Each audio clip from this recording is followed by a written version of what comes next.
নমস্কার, কেমন আছো সবাই? মনীষ লাইফস্টাইল অ্যান্ড কিচেন থেকে আমি মনি। তো আসাম চলো বিয়ে বাড়ি 2025 সাল চলে এলো। তো 2025 সালে কিন্তু আমরা যেন সবাই ভালো থাকি, সুস্থ থাকি। তো সুস্থ থাকাটা হলো কিন্তু খুব কঠিন ব্যাপার। এখন সুস্থ থাকাটা কিন্তু মানে একটা বিশাল ব্যাপার হয়ে গেছে। এটাই যেন আমরা সবাই যেন ভালো থাকি, সুস্থ থাকি। আর জল ভরতেও চলে গেলাম। আর এই মন্দিরটা জানো তো অনেক পুরনো মন্দির। মানে আমার জন্মের আগে, আর বিয়ে মানে আমার বাপের বাড়ির সামনে আর কি। তো বিয়ে টিয়ে হলে কিন্তু সবাই আসে এখানে আর কি, কারো যদি বিয়ে হয় তো এই মন্দিরে সবাই আসে। তো বেশ ভালোও লাগেছে, অনেক বছর পর দর্শন করলাম বাবা জগন্নাথ, বলরাম আর সুভদ্রা। আর দেখো এখানে জল নেওয়াটা প্রসেসটা কত সুন্দর না, দারুণ না? আমার কিন্তু বেশ ভালো লেগেছে। তো আমরা বিয়ে ব্লগটা দেখতে দেখতে আমার মার কথা বলি। আমার মা কিন্তু খুব দুঃখী, কেন বা বলছি সেটাও বলবো। মা কিন্তু খুব দুঃখী। আমার মার মতন দুঃখী যেন আরও কারো মা না হয় সেটাও প্রার্থনা করি। আর নেইও হয়তো, নাও থাকুক সেটাও চাই না কেউ থাকুক। আমিও তো মা হয়েছি, আমরা যারা মা হয়েছি না কিন্তু সবটা বুঝি। তা মায়ের কিন্তু জ্বালাটা, যে কষ্টটা কী জিনিস সেটা কিন্তু আমরা মায়েরাই বুঝতে পারি। আর এটা রাম ঠাকুরের মন্দির। আগে ছোটো মোটো ছিল, এখন একটু বড় করেছে, মানে বেশ বড় করেছে, খুব ভালো লেগেছে দেখে। তো এগুলোতে আগে আসতাম বিয়ের আগে, আবার বিয়ের পর মানে অনেক বছর পর আবার দর্শন করলাম, খুব ভালো লাগছিলো আর কি দর্শন করতে। তারপরে একটু ফটো শ্যুট করলাম। তো খুব আনন্দ মজা হয়েছে। তো সেটা বলছিলাম মার কথা। আজকে মার কথা খুব মনে হচ্ছে, তাই তোমাদের সঙ্গে একটু মানে শেয়ার করলাম। আমার মা কিন্তু খুব বড় ঘরে মেয়ে, মানে তখনকার দিনে জমিদার বলতে পারো। তো জমিদার ঘরে ছিল। তারপরে কিন্তু মা ওরা কিন্তু দু বোন, ভাই নেই। যাই হোক, বলতে একটু মানে কষ্টও হচ্ছে। ভাই নেই। আর ছোটো বোনের যে বিয়ে হয়েছে না মা, ওটাও কিন্তু জমিদার ঘরেই বিয়ে হয়েছে। আর মা কিন্তু, বাবা কিন্তু সরকারি চাকরি করতো। বাবা সরকারি, মা সবটা মানিয়ে নিয়েই কিন্তু এখানে সংসার করেছে। মার কিন্তু খুব আশা ছিল ছেলে আর কি, খুব বলতে পারো মানত করে হোক বা তপস্যা করে হোক মা 3টে ছেলে জন্ম দিয়েছে। আর আমরা 2 বোন, মানে মোট 5 জন ভাই বোন। মার একটা বিশাল একটা আনন্দ ছিল, মানে বোনেরও তো, মার নিজের বোনেরও তো ছেলে নেই, নিজেরও ভাই নেই। তো মার ঘরে 3টে ছেলে, মার একটা বিশাল আনন্দও বলতে পারো, অহংকারও বলতে পারো, গর্বও বলতে পারো, মানে সবটাই ছিল মার মধ্যে। তো আমরা যদিও জানো তো, আমরা যদি পরীক্ষার রেজাল্ট নিয়ে আসতাম না 5 জন ভাই বোনে, মা কিন্তু মেয়েদেরটা দেখতো না, ছেলেদেরটাই দেখতো। তখন আমরা বলতাম তুই আমাদের রেজাল্টটা তো দেখোই না, দাদাদেরটাই তো দেখো, এটা মাকে কিন্তু বলতাম। মা মানে ওইটা একটাই ছিল আর কি, মানে বলতে পারো দুর্বলও বলতে পারো ছেলেদের প্রতি, তেমনটাই ছিল। যাই হোক, সবটা নিয়ে কিন্তু আমরা বেশ ছিলাম, মানে খুব আনন্দ মজা করি কিন্তু ছিলাম। তারপর তো 2 বোনের বিয়ে হয়েছে, আমার দিদি কিন্তু অনেক ছোটোবেলায় বিয়ে হয়েছে। তো এটা আবার একটা গল্প, এটা পরে নাইলে একদিন বলবো। তো ছোটোবেলায় বিয়ে হয়েছে, মানে ও বলে না ওই যে আগের দিন তো এগুলো দেখতো না, মানে প্রথম সম্বন্ধ আসলে আর ঘোরাতো না। তো সেটা দেখতে গিয়ে ওর খুব ছোটো সময় বিয়ে হয়ে গেছে, বিয়ে পরেও পড়াশোনা করেছে। ওর ছেলেই আজকে বিয়ে হচ্ছে। আর তারপরে জানো তো আমার যখন বিয়ে হয়ে যায় তারপরে কিন্তু আমার দাদা, মানে আমার দাদা, বৌদি, তারপর মেজো বৌদি সবাই একসঙ্গেই ছিল। তার মধ্যে দিয়ে দাদা কিন্তু বৌদি, ওর একটা মেয়েও ছিল, ছোটো ছিল, মেয়েটা ছোট ছিল তখন। তখন সেই অবস্থায় কিন্তু দেখো আমার ছেলেও আছে, সবাই নাচানাচি করছে। আর কলসি ভরা যে জল নিয়ে আসলো না, মাথায় কলসি নিয়ে, সে কিন্তু আমার ছেলেই ছিল। আর এখানে সব আমার দিদির মেয়ে, আমার দাদার মেয়ে, এটা কিন্তু দেখো এখন ও বিয়ে হয়ে গেছে। ওর বাবা কিন্তু মানে আমার দাদা কিন্তু এখন নেই, মানে ও বাড়ির থেকে বেরিয়ে গেছে। তারপরে জানো তো মানে তার 1-2 বছর পর আমার ছোটো দাদাও বেরিয়ে গেছিলো। তাহলে ভাবতে পারো দুটো ছেলে কিন্তু মা চোখের সামনে ছিল না। মানে বড় ছেলে তো এখন নেই, মানে আসেনি ও ঘুরে। অনেক জায়গা গেছি, অনেক কিছু করেছে, কিন্তু কোথাও কিছু সন্ধান, অনেক টাকাও মা নষ্ট করেছে, কিন্তু কেউ সন্ধান দিতে পারেও নি, আর কোথাও ওরা আসেও নি।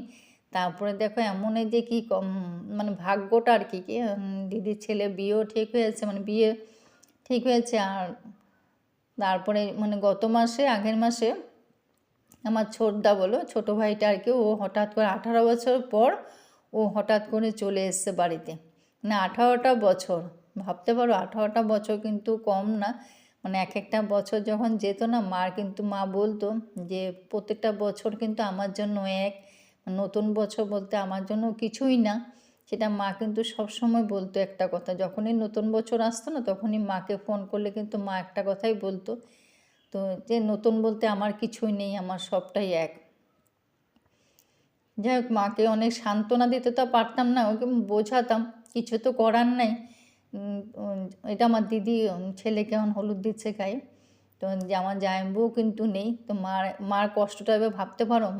মেয়েও কিন্তু মানে অসময়ে আমার জামাইবাবু চলে গেছে, তারপর দুটো ছেলেওকেও হারিয়ে, মানে দুটো ছেলেও চলে গেছে বাইরের থেকে। তো মানে তখন মার কষ্টটা ভাবতে পারো যে কী কষ্ট একটা মানে মায়ের, সেটা মাই বোঝে। তা মার জায়গাটা তো আর নিতে পারবো না, কষ্টটা তো আর কমাতে পারবো না। তখনই আমি যখনই মন চায় তখনই ফোন করি, কথা বলি, সান্ত্বনা দিই হয়তো। ও কিন্তু ওই জিনিসটা তো আর মেটাতে পারবো না, মার বুকের জ্বালাটা তো আর মেটাতে পারবো না। এটা মানে ঈশ্বর আসলে হয়তো মেটাতে পারবে কি না জানি না, এটা কেউই মেটাতে পারবে না।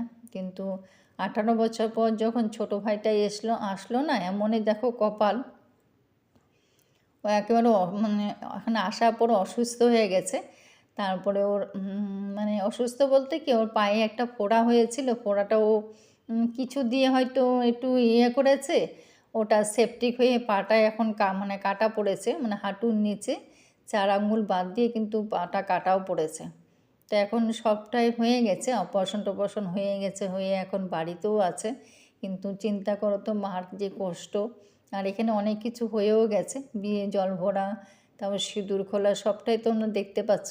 তো আজকে মানে বলতেও পারছি না, এত আনন্দ, মানে ভিডিওতে দিচ্ছি কিন্তু কিন্তু মার কথাটা খুব খারাপ লাগছে। কেন বলতো, নতুন বছরে যখন ফোন করলাম না, তখন মা যখন বলল যে এক ছেলে, তো আরেকটা ছেলেও যদি চলে আসতো এইভাবে তাহলে আর একটু আনন্দটা বাড়তো। সত্যি কথা, এক ছেলে এত বছর পর, 18 বছর পর নতুন একটা বছরের মধ্যে মা নিজের মানে ছোটো ছেলেকে দেখতে পেয়ে মা কতটা আনন্দ, হয়তো আনন্দ মধ্যেও নিরানন্দ বলতে কি, যেমন ওর একটা পা কাটা পড়েছে, এটা একটা নিরানন্দ, মানে কি বলবো, ভাষা নেই আমার কাছে। এখন দেখো বিয়ে বাড়ি চলে গেলাম মেয়ের বাড়িতে, তো তার আগে অনেক কিছু ছিল, ওগুলো সব কেটে দিয়েছি। তো বিয়ে এখানে শুরু হলো আর কি। তো কি বলবো, আর মার কথা বলে শেষ করা যাবে না, মানে এত যে মা কষ্ট, মানে ছেলের থেকে মা খুব কষ্ট পেয়েছে, হয়তো ওরা যে কষ্ট দিয়েছে সেটা না, কিন্তু ওরা নিজেরাই, 2 ভাই সরে গেছিলো, আবার এক ভাই এসেও যে তাও ও কিন্তু সুস্থ না, মানে একটা বললাম না একটা পা কাটা পড়েছে, তো এইভাবেই বাড়িতে আছে। তাও মা, ওটাও দেখেও মা অনেকটা খুশি যে যাই হোক মুখটা তো দেখতে পেয়েছি, ওটাই বলছে কালকে। খুব খারাপ লাগছে, কিছু মানে কি করবো বলো, কিছু তো করার নেই, ঈশ্বরের যে কি। আর আমার বড় বৌদিও তো আছে, মানে দাদা তো মানে ও তো আর এখন আসেই না, ওর খবরও পাই না, অনেক জায়গায় গেছি জানো তো, অনেক কিছু করে কোথাও কেউ মানে বলতেই পারে না যে কোথায় আছে বা কি, আমরা কিছু জানিই না। তো ওটাই মা বলছিল যদি বড় দাদাও চলে আসতো তাহলে মা আর একটু খুশি হতো আর কি, সেটাই মানে মা কালকে বলছিল, খুব খারাপ লাগছিল। এদিকে মালা বদল খুব চলছে, তো খুব এখানে মানে ধামালিয়ে চলছে, বউকেও উপরে তুলছে, ছেলেকেও উপরে তুলেছে, তো দেখতে বেশ ভালোই লাগছে, যেটাই বলছিলাম আর কি। তো মানে মা নাতির বিয়ে দেখছে, প্রথম নাতির বিয়ে দেখছে আর কি। মার খুব মাকে মানে মা তখন সেই বিয়ের দিন খুব মানে কেঁদেছিল আর কি। মামারা মানে বড় মামার সামনে, মানে আমার বড় দাদার সামনে নেই, মানে দিদির ছেলে তো মামা হবে, তো বললো বড় মামা তো সামনে নেই, ওই জন্য মা খুব মানে অনেক কেঁদেছিল আর কি। তো খারাপ লাগছিল সেই দিনটার কথা, আজকে আমার খুব মনে হচ্ছে। তখন বিয়েও কমপ্লিট হয়ে গেছে, এখন বউ আসবে বাড়িতে, তো মা সে আজকে দিনে মার কথাগুলো খুব মনে হচ্ছিল। মা আমাকে যখন আমি গেছি না, তখন মা মানে আমাকে ধরে খুব কেঁদেছিল। এখানে মা আসে মাঝে মধ্যে, মানে বছরে 2 বছর 3 বছর হয়তো পরে আমি এখানে আসে, 1-2 মাস থাকে। তো এখান থেকে তো অনেকটা মানে কলকাতাতে, আমি তো কলকাতায় থাকি, কলকাতা থেকে তো আসাম অনেকটা দূর। আমরা জানি আসামে থাকি বা যারা কলকাতা থাকে আমরা জানি, আসাম থেকে কলকাতা অনেকটা দূরে। তো যখন আসে তখন একদিন মানে 1-1.5 মাস থাকে, তা ভালো লাগে। কিন্তু মার কষ্টটা তো আর দূর করতে পারি না। মা কিন্তু মানে এত আনন্দের মধ্যেও কিন্তু মা অনেক কেঁদেছে। মা বলছে যে এত আনন্দের মধ্যেও যদি মানে মার বড় ছেলে থাকতো মা একটু খুশি হতো, সেটাই হয়তো স্বাভাবিক হওয়াটা, কিন্তু মার কষ্ট তো আর নিতে পারবো না। আর কিছু বলতেও পারছি না, অনেক মানে নিজে মানে বেরোচ্ছে না কথা আর কিছু। যাই হোক, এখানে নিয়ম পালা চলছে, কিন্তু মার মতন দুঃখী কিন্তু আর কেউ নেই, সেটাই বলছিলাম বারবার। আর কেউ যেন নাও থাকুক, সবার মারাই যেন ভালো থাকে, সুস্থ থাকে, সব ছেলে মেয়েকে নিয়ে যেন সুস্থ থাকে। অনেক নিয়ম পালা ওখানে মানে চলছে। নতুন বউ বাড়িতে চলেও এলো, এখানে মাও আছে, তো সবাই আছে। আর দিদির বাড়ি আর আমার বাপ বাড়ি কিন্তু কাছাকাছি, এটা আগের ভিডিওতেও বলেছিলাম।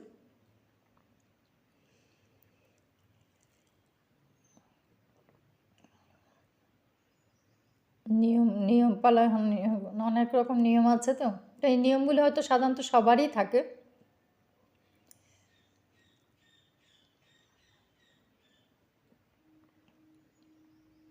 অনেক কথা হচ্ছিলো, কথাগুলো আর দিলাম না এখানে, কেন গানও চলছিল তো, গানের জন্য আর কথাগুলো দিলাম না। যদি কথাগুলো গান চলছে তো গানের মধ্যে যদি কপিরাইট চলে আসে, এই জন্য কোনো কথা দিতে পারলাম না। পরে ভিডিওতে হয়তো দেওয়া যেতে পারে, কারণ তখন তো গানের প্রোগ্রাম থাকবে। এই যে আমার মা বসে আছে দেখো তো, আজকে এই মাকে দেখে কিন্তু আমার অনেক মানে খুব কষ্ট হচ্ছিল। তো ভিডিওর মাধ্যমে মাকে দেখে অনেক কষ্ট হচ্ছিলো, যে না বলে আর পারলাম না। আমার মা কিন্তু খুব দুঃখী। সবাই প্রার্থনা করো যেন মা যেন ভালো থাকে, সুস্থ, মানে যে কদিন পৃথিবীতে থাকে যেন সুস্থ থাকে, এইভাবে যেন সুস্থ থাকে আর কি। এমনি সুগারের পেশেন্ট, নতুন বউকে দেখাইতে হয় না ভরা ভরা। তো এই যে কার কার আছে এই নিয়ম আমি জানি না, আমাদের কিন্তু আছে এই নিয়মটা, ভরা ভরা দেখাতে হয়। তো মাও সামনে বসে আছে আর কি। তো মা ওই জন্য মাকে দেখে আমার খুব মনে হচ্ছিলো আর কি, মার জন্য খুব কষ্ট হচ্ছিলো, তাই তোমাদের সঙ্গে একটু শেয়ার করলাম আর কি। যে নতুন বছর 25 সালে আসলো, আর মা এক মানে দুজনকেও বললাম না, এই দাদার মেয়েটা আর কি, বাবা দাদা কিন্তু নেই, মেয়েকে বিয়েও দিয়েছে। তো আর নতুন বছর মানে 25 সালে 18 বছর পর 25 সালে ছোট ছেলেকে দেখতে পেয়ে মা অনেক খুশি, কিছুটা হলেও তো একটু হলেও তো খুশি আছে। আর এখানে তো কি আওয়াজ করতে নেই, মানে হাঁড়ি লাগাতে অনেক বছর পর দেখলাম, তো ভুলেও গেছিলাম। যাই হোক, এখানে নিয়মগুলো দেখে বেশ ভালো লাগছিল, আনন্দ হচ্ছিল। সবাই মিলে বসে দেখছি, তো আমিও মাঝখান দিয়ে মানে ঢুকে একটু ভিডিও করলাম। এটা তো আওয়াজ করতে নেই, চালগুলো দিতে হয়। নিয়ম তো অনেক মানে সবার নিয়ম তো মোটামুটি একই থাকে।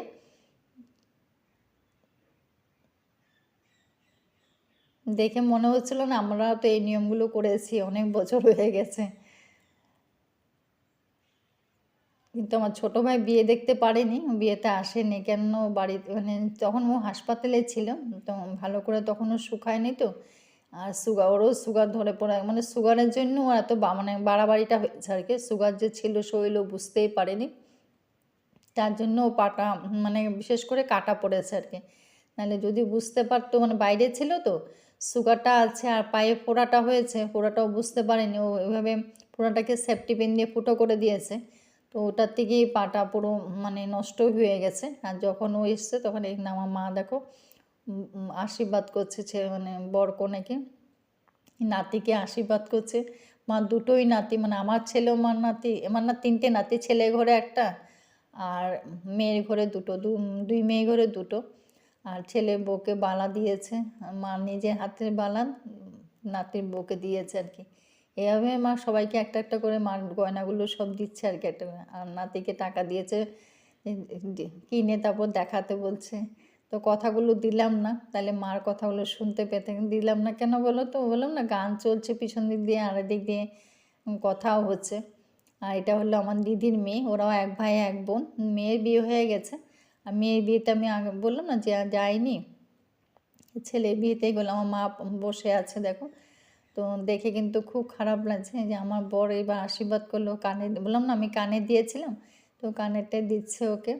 তো গয়নাগাটি বেশ পেয়েছো, কয়েকটা গয়নাগাটি পেয়েছো। তখন দিদির ছেলে বলছে, ও তো কত গয়না পাচ্ছে, আমি তো কিছুই পেলাম না গয়না কিছু। সেটাই বলা বলি করছিলো, খুব হাসাহাসি হচ্ছিলো। এটা আমার দাদার নাতিন কিন্তু, মানে দাদার মেয়ের ঘরে মেয়ে আর কি বাচ্চাটা।